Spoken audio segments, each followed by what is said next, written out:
Hello there. Thank you for joining me once again.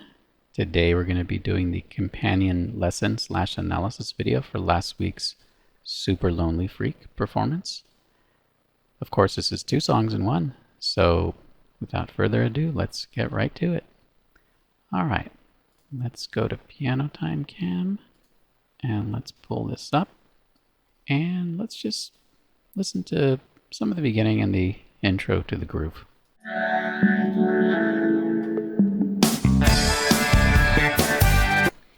So, the chords. The chords for this first section are basically D to G, D to G, D to G, then a B minor and an E major. The tricky thing is that nobody is really playing the thirds, but Simon is singing the thirds.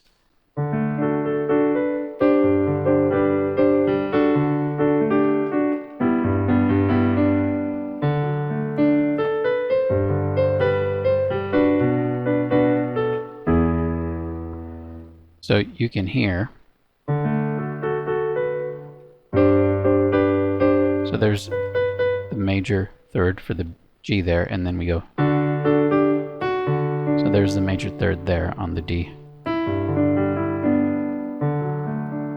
Okay, and Nick is doing something. Why don't we listen to what Nick is doing, at least in this version.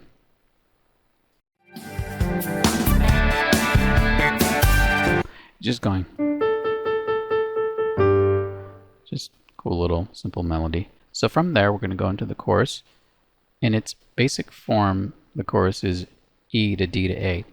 However, only the first E is major. Let's try to listen for that.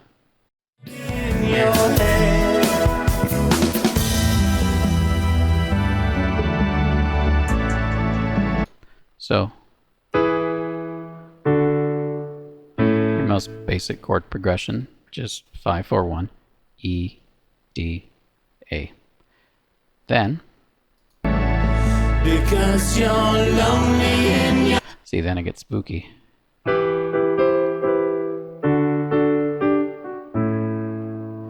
So after, let's pretend we're going into a chorus, so we're going to go.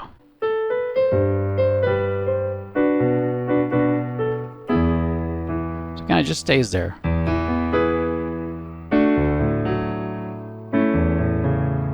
Something like that, right? But then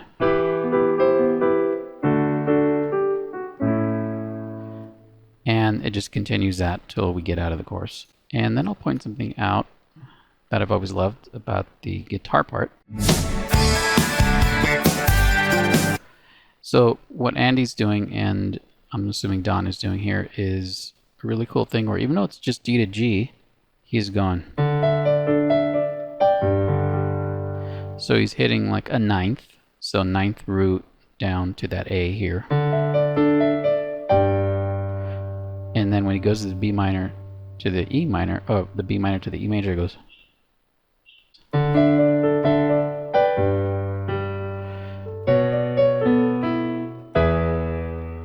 don't know if he does that E, but I like doing that. Really cool guitar part. Hats off to Andy on that one. Okay, so where do we go from there? Because we're going to do a second chorus here, obviously.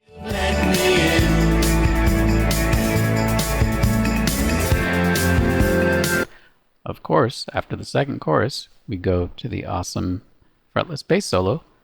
And the chords for that section are very interesting. It is F dominant, so to an A major. So that movement from the E flat to the E natural is what it's all about. So again, it's just F dominant to A major, and then the fourth time, the last revolution, go G to D.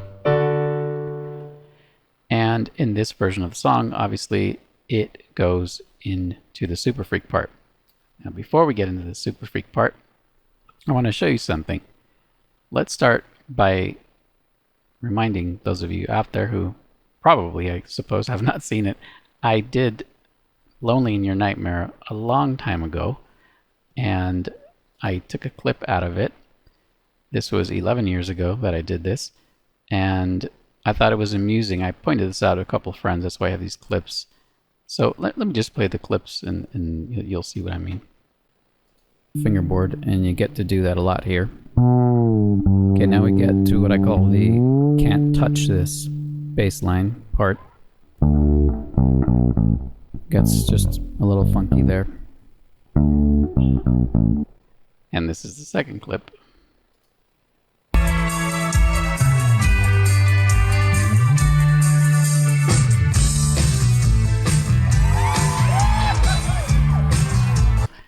So yeah, what I'm pointing out there, I suppose, is that before this version came out, before they played the Halloween show, I had noticed that, so I just thought that it was cool.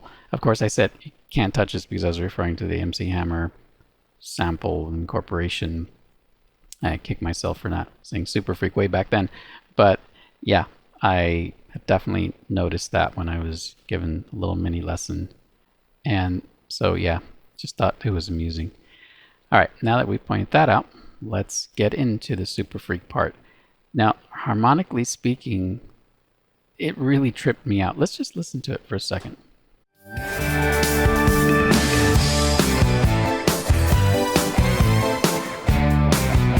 Okay, so let's stop right there. So what I hear the keyboards doing is something like... So even though the bass line is centered on that D, you know, it is seemingly just ignoring all convention, kind of like Duran do, right? And it's just really A minor to G to A minor. But the third time, it just stays on G. Listen.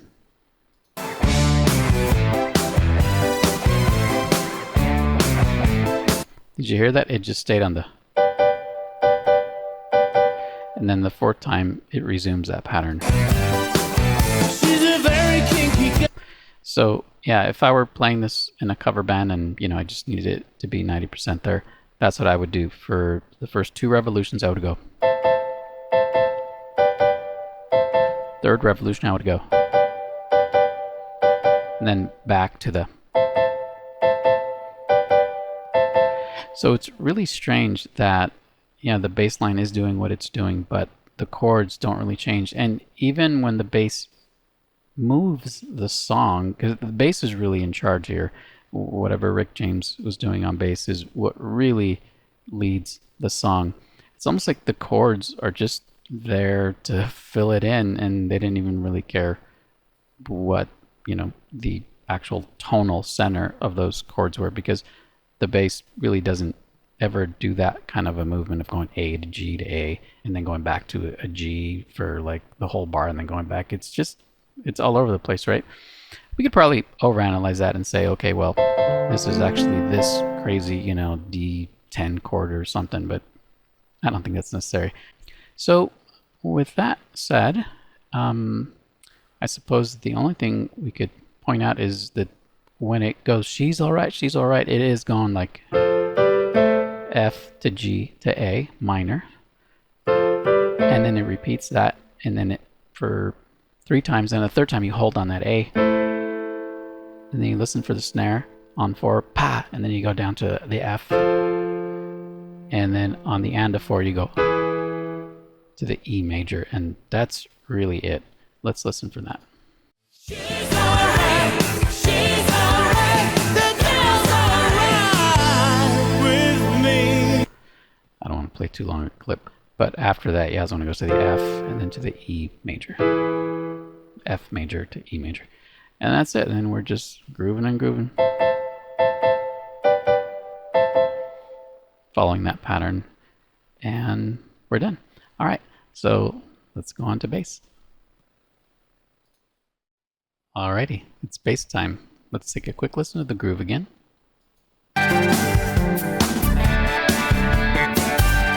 So unlike the recorded version, the original version of Lonely in Your Nightmare, John adds a note here. So instead of just going and then the fretless going, there's an added note, there's a G. And there's that pop. So he doesn't really do the pop in the original version. He just goes. But now you're going to do a pop and you're going to do a G note. So slowly it would be D, C, D, high pop, and then a G. Now, it is tricky to be moving from that C to the D. There's really no elegant way to do it. If you were not doing the pop, it would be easy because you would just go like this and you'd be done with it. But the fact that you have to go, I've seen John do it live and he just moves his finger like this whole hand the very basic way. He just goes. I think you could get away with just doing it the easy way the first time and then move it up the second time. So like this. Slowly. And pay attention to how I'm doing the pop, because since I'm not thumbing it, you could if you want, but I'm not going. I'm not doing that. I'm using my fingers. This is a technique that John uses often. He pops by keeping his hand in a finger style position, but just moving over. And here, let me see if I can, yeah, moving over and just plucking like this. If you can't do that, then just try an old-fashioned thumping and plucking, you know.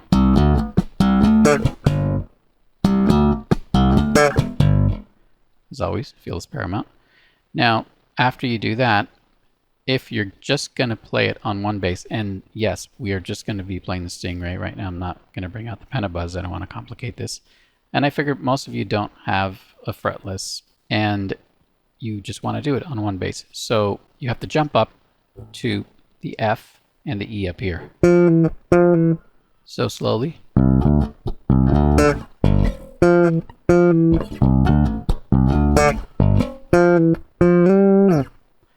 So the second time it goes F, E, F, G. And if you kind of want to mimic the fretless thing, you probably want to hammer down the note like this, just so it's a little more legato. Same with the note on the way up. Maybe give it a little bit of a shake like that, a little bit of a vibrato. Just a little bit, not a lot. You don't want it to sound too frantic. So that's what you do for the first 2-3 times. And then for that last revolution, you're going to go to the B. And then there's a little lick out of that goes. So it's B, C sharp, E, back to the B. But there's a hammer on. Do a dico. And then you go back to the verse. Now the last time, it just goes so that you have a little space in there before you get to the chorus. So you go. And in this version, it sounds like there's actually 2 basses. So we're getting into the chorus here. So as I discussed in the piano analysis, it's an E major to a D major to an A. And it sounds like there's a bass doing that, just hitting those low whole root notes. Let's listen for that.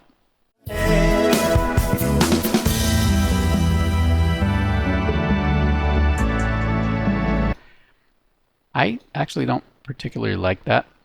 I intentionally did not do that when I did my cover because I think it gets in the way of the really cool bass line that John is doing. And let's get into that now. So the notes for that are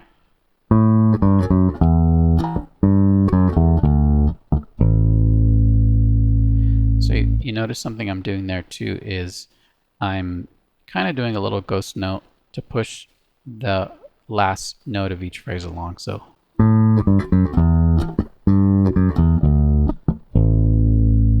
Bing, dun, dun, dun, ka, dun, dun, dun, dun, dun.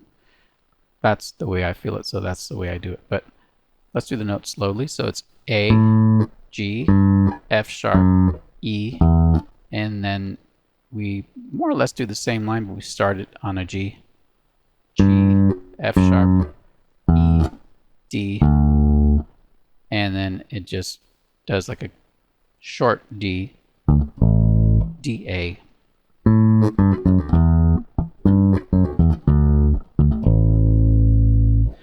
However, the second time you go into the chorus, you do a variation of it, and you go up to a C sharp like this.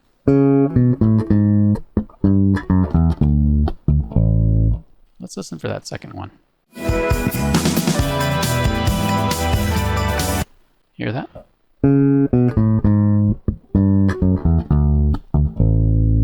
And that goes right with the fact that we're playing an E major the first time, because we're going so there, and then we're doing this thing that starts on the fourth. I'm adding notes there because I'm trying to illustrate the chords. But that's just the first time. Second time we go to E minor, to D, to A, just like I talked about with the piano, and we just go back to the standard.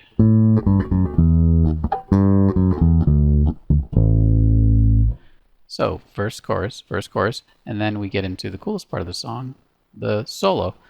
And I'll show you how to do it on a fretted bass. Of course, it's not going to sound as beautiful, but try it. I suggest you do it up here.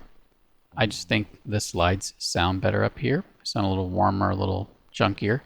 And on a fretted bass, I would do this. And there's a little variation here that he does in this version and not in the original. So let's do it slowly.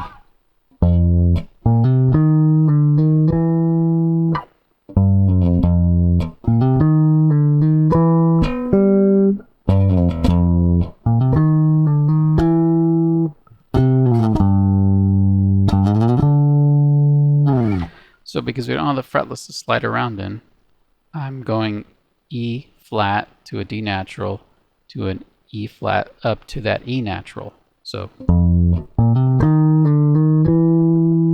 and then we slide down from this G to the F. He goes up to that G in this version of the song, and you're back to an F. And then you slide down on this B to the G, and the G to the D. I don't know why it's so buried in this version. Let's listen. Let's try to listen.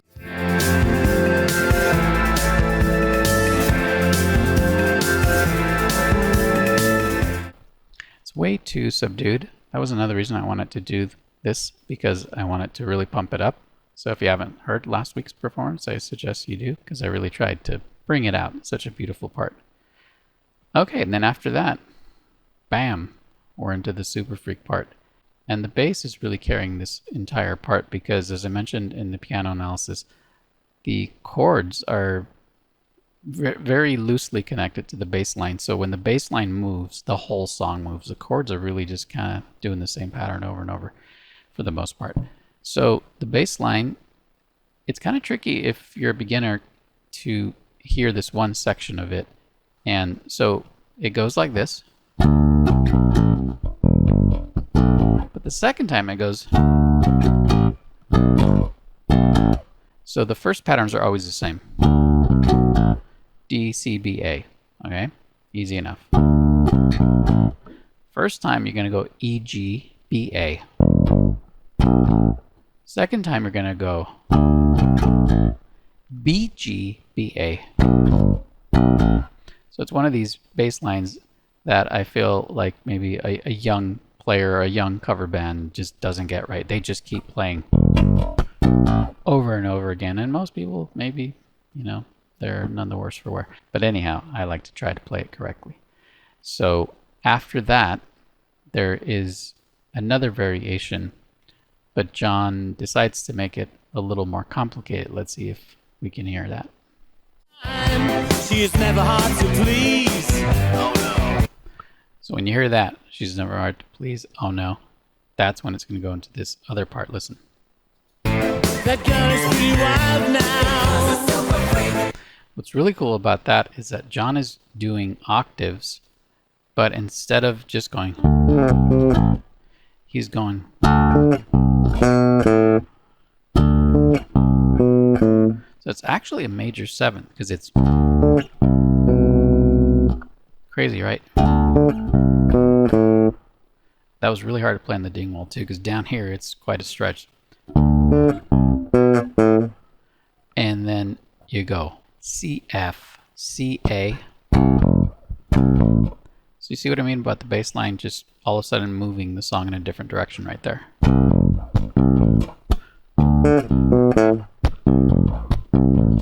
You're going to repeat that, and then you're going to go into the F to G to A part, which are just quick octaves with a double hit on that top A. You're going to do that 3 times. Third time you're going to go. And you're going to listen for that snare on beat 4. Pa! And then go to the F. And then on the 4 and, so on the 2nd 8th note of the 4, if you're going tuck, tuck, tuck, tuck, you're going to hit that anticipatory E. Boom, on the E major. So let's listen for that.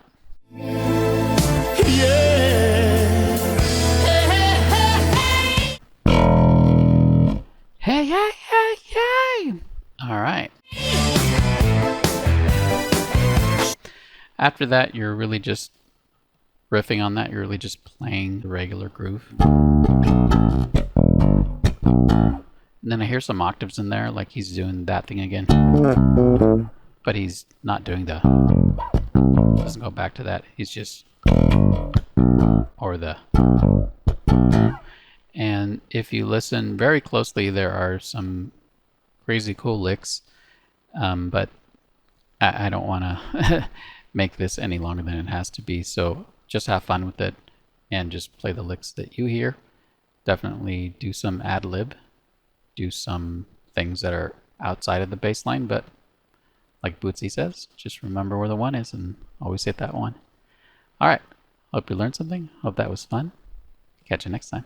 Bye for now.